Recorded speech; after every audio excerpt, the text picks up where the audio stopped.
নমস্কার, এক ফোনে বাংলায় আপনাদের স্বাগত। আপনাদের সঙ্গে রয়েছে আমি জুনেল। আর এক ফোনে বাংলায় শুরুতেই নজর রাখতে হচ্ছে বাঁকুড়ার দিকে। টানা বৃষ্টিতে বিপত্তি বিভিন্ন জেলাতে, আর বাঁকুড়ায় এখনো ফুঁসছে নদীর জল। পাত্র শহরে নারায়ণপুরে বিপদ সীমার ওপর দিয়ে বইছে শালী নদীর জল। দেখছেন ছবি, সেই জলের তলায় ভাসাপোল, জীবনের ঝুঁকি নিয়ে পারাপার 20টি গ্রামের বাসিন্দাদের।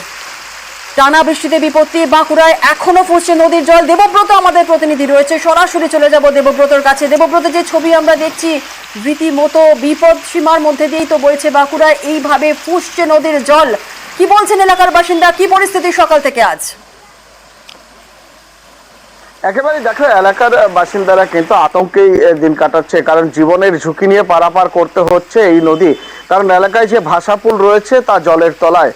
কারণ নারায়ণপুর গ্রাম পঞ্চায়েতের মাঝ বরাবর এই বোদাই নদী পেরিয়ে গেছে। এই নারায়ণপুর গ্রাম পঞ্চায়েত সহ হাসপাতাল এবং শহরে যেতে গেলে এই যে ভাসাপুল রয়েছে, এই পুলের ওপর দিয়ে যেতে হয় 15 থেকে 20টি গ্রামের মানুষজনের। কারণ একমাত্র এই রাস্তা, সেই রাস্তা ডুবেছে। বারংবার প্রশাসনের কাছে দাবি জানিয়েছে এলাকার মানুষজন, এলাকায় যাতে একটি কংক্রিটের ব্রিজ তৈরি করে দেয়, কিন্তু প্রশাসন সেদিকে দৃষ্টিপাত করেনি। যে কারণে ভাসাপুলের ওপর দিয়েই জীবনের ঝুঁকি নিয়ে পারাপার করছে সাধারণ মানুষ।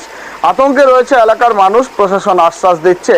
তবে আজ সকাল থেকেই যেহেতু বৃষ্টি নেই, এলাকার মানুষ মনে করছে এই জল হয়তো আগামী 24 ঘন্টার মধ্যে কমে যেতে পারে।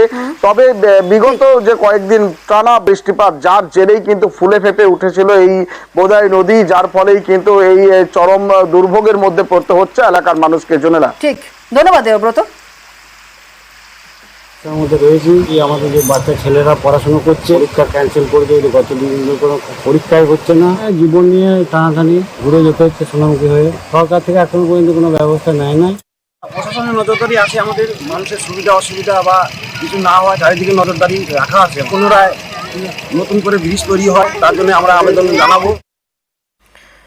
জেলায় জেলায় দুর্ভোগ, আর এখনই দুর্যোগ মুক্তি হচ্ছে না। বৃষ্টি কমলেও এখনো বাংলায় দুর্যোগ মুক্তি নয়, এমনটাই বলছে আবহাওয়া অফিস। ঝাড়খণ্ডে সরেছে গভীর নিম্নচাপ, ঝাড়খণ্ড হয়ে বিহারে সরবে গভীর নিম্নচাপ। আর কি কি বলছে আবহাওয়া অফিস, আপডেট নেব আমাদের প্রতিনিধির সঙ্গে কথা বলবো। কিন্তু যে ছবি আমরা আপনাদের দেখালাম, দুর্যোগে দুর্ভোগ চলছে বিভিন্ন জেলাতে, আর এই দুর্যোগে কিন্তু মুক্তি নয় এখনো।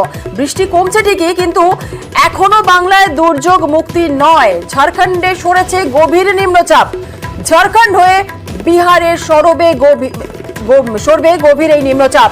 পড়শি রাজ্যের বৃষ্টিতে ফের জল ছাড়তে পারে ডিভিসি।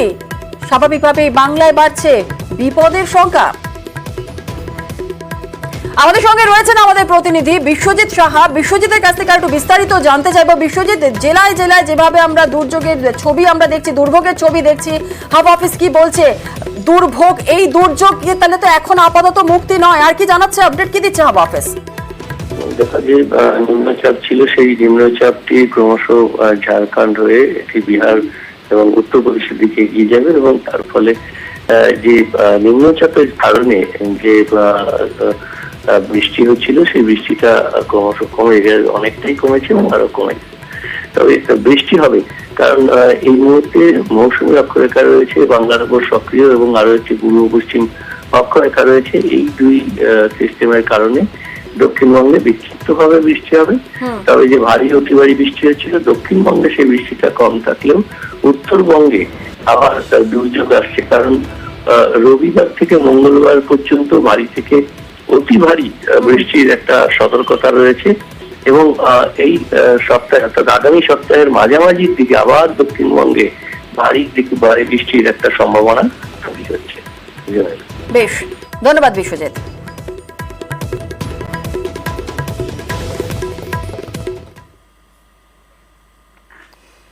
বিহার ঝাড়খণ্ডে অতি ভারী বৃষ্টি, আরো জল ছাড়ছে ডিভিসি। মাইথন থেকে ছাড়া হচ্ছে 6000 কিউসেক জল, পাঞ্চেত থেকে ছাড়া হচ্ছে 1,14,000 কিউসেক জল।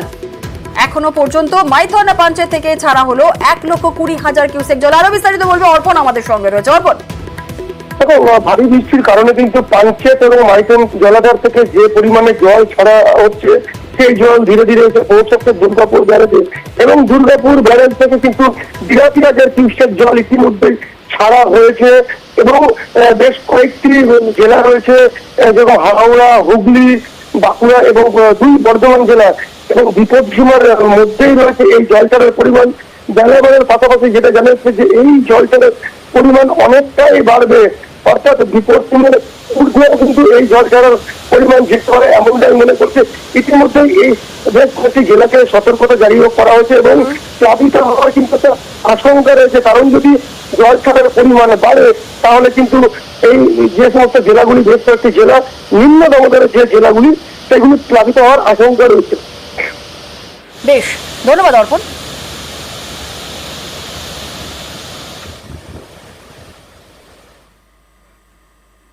আর এদিকে ডিভিসির ছাড়া জলে বিপত্তি উলুবেরিয়ার আমতায় বিপদ সীমার ওপর দিয়ে বইছে মুন্ডেশ্বরী। জলের তোরে ভাঙলো 4টি বাঁশের সেতু। আরো একবার আপনাদের জানিয়ে রাখি, উলুবেরিয়ায় ডিভিসির ছাড়া জলে বিপত্তি উলুবেরিয়ার আমতায় বিপদ সীমার ওপর দিয়ে বইছে মুন্ডেশ্বরী। জলের তোরে ভাঙলো 4টি বাঁশের সেতু। জল বাড়ায় বিচ্ছিন্ন হয়ে গিয়েছে একাধিক গ্রাম। উলুবেরিয়া আমতায় বিপদ সীমার ওপর দিয়ে বইছে মুন্ডেশ্বরী। ডিভিসির ছাড়া জলে বিপত্তি। উলুবেরিয়া আমতায় বিপদ সীমার ওপর বইছে মুন্ডেশ্বরী। জলের তোরে ভেঙে গেল 4টি বাঁশের সেতু আর জল বাড়ায় বিচ্ছিন্ন হয়ে গিয়েছে একাধিক গ্রাম। আর আপনাদের জানিয়ে রাখি যে গাইনপাড়া, কুলিয়া, আজানগাছি, পানশিউলি এই সমস্ত জায়গাতে কিন্তু যোগাযোগ পুরোপুরি বিচ্ছিন্ন। আমতার সাথে দ্বীপাঞ্চল, ভাটোরার যোগাযোগ পুরোপুরি বিচ্ছিন্ন। স্বাভাবিকভাবেই সমস্যায় পড়ে রয়েছেন সাধারণ মানুষ। আপডেট নেব, আমাদের সঙ্গে রয়েছেন আমাদের প্রতিনিধি সন্তু মালিক। সন্তু, কি পরিস্থিতি? জল বাড়ায় বিচ্ছিন্ন হয়ে গেছে একাধিক গ্রাম। একদমই ডিভিসির যাওয়া জলে কিন্তু এই মুহূর্তে যে মুন্ডেশ্বরী নদী, সেই নদী কিন্তু বিপদসীমার উপর দিয়ে বইছে। তার ফলে আমতা 2 নম্বর ব্লকের যে ভাটোরা দ্বীপ অঞ্চল, সেই দ্বীপ অঞ্চল কিন্তু কার্যত আমতার থেকে বিচ্ছিন্ন হয়ে পড়েছে। কারণ যে দ্বীপ অঞ্চল, সেখানে কিন্তু 4টে বাঁশের সেতু, সেই সেতু দিয়েই সাধারণ মানুষ যাতায়াত করতো। সেই সেতু কিন্তু রাতের অন্ধকারে জলের তোরে ভেঙে গিয়েছে, ফলে কিন্তু সাধারণ মানুষ সমস্যায় পড়েছে। প্রশাসনের তরফ থেকে ব্যবস্থা করা হয়েছে এবং যেহেতু জলের চাপ আছে, সেই জন্য প্রশাসনের তরফ থেকে নৌকার ব্যবস্থা করা হচ্ছে, কিন্তু সেই নৌকার মধ্যে দিয়েও যাতায়াত কিন্তু বিপদসংকুল হয়ে দাঁড়াচ্ছে, কারণ এতটাই জলের চাপ আছে মুন্ডেশ্বরী নদীতে। এবং ডিভিসি ছাড়া জলেই কিন্তু মুন্ডেশ্বরী এই জলের চাপ, তার জেরেই কিন্তু আমতার যে দ্বীপাঞ্চল, সেই দ্বীপাঞ্চল কার্যত বিচ্ছিন্ন হয়ে পড়েছে আমতার সাথে। ফলে সমস্যায় পড়েছেন বহু সাধারণ মানুষ। বেশ, ধন্যবাদ সন্তু।